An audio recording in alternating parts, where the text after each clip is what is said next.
Hello friends, welcome back to my channel. ফিরে এলাম আবার একটা নতুন ব্লগ নিয়ে। তো এখানে শাড়ি পরে সুন্দর করে তৈরি হয়ে নিচ্ছি, যাব গণেশ চতুর্থী আছে, এখানে গণেশ পুজো হয়। ভাবলাম চুলটা খুলে যাব, কিন্তু এত গরম ছিল বলে চুলটা খোপা করে নিলাম। আর এরপর আমাদের মেয়েকে তৈরি করে নিলাম। এখানে কিছু পরতে চাই না, তো জোর করে ওকে পরানো হচ্ছে বলে একটু কান্নাকাটি করছে। বেরোনোর সময় ওর ঘুম পেয়ে গেছে বলে ও একটু মনটা ওর ঠিক নেই, তাই একটু দেরি করে বেরোলাম।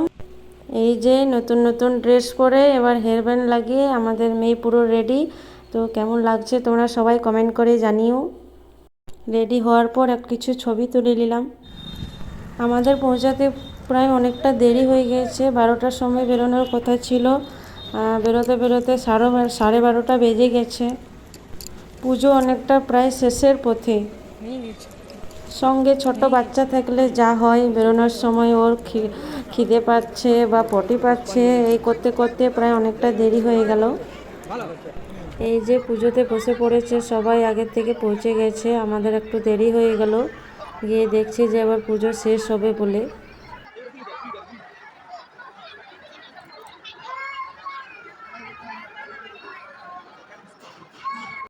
খুব সুন্দর করে পুরোটা সাজানো হয়েছে আর খুব ভিড়ও ছিল ওখানে।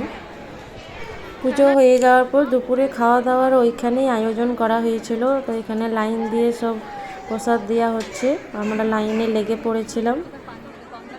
ভিড় অনেকটাই ছিল, তো অনেকটা লম্বা লাইনে লেগে পড়েছিলাম আমরা। এই যে প্রসাদ নিয়ে আমরা নিচে বসে পড়েছি খেতে সবাই মিলে। তবে অনেক কিছু প্রসাদে দিয়েছিল, মিক্স তরকারি, ডাল, ভাত, পায়েস, চাটনি। তো আমাদের খাওয়া দাওয়ার পর আমাদের মেয়ে খুব গরম লেগে গেছিলো, তো একটা হাওয়া খাচ্ছিল।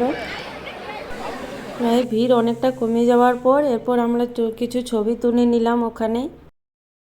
এরপর আমরা তাড়াতাড়ি বাড়ি চলে গেছিলাম, কারণ ছোট বাচ্চা ছিল, ওর খুব ঘুম পেয়ে গেছিলো। এখানে রাত্রেও প্রোগ্রাম হয়, খাওয়া দাওয়া হয়, তো আমরা রাত্রে আর আসিনি, ছোট বাচ্চা ছিল বলে আর রাত্রে আসা হলো না। তো আমার এই ভিডিওটা এ পর্যন্তই, দেখা হবে পরের একটা ভিডিও। Thank you.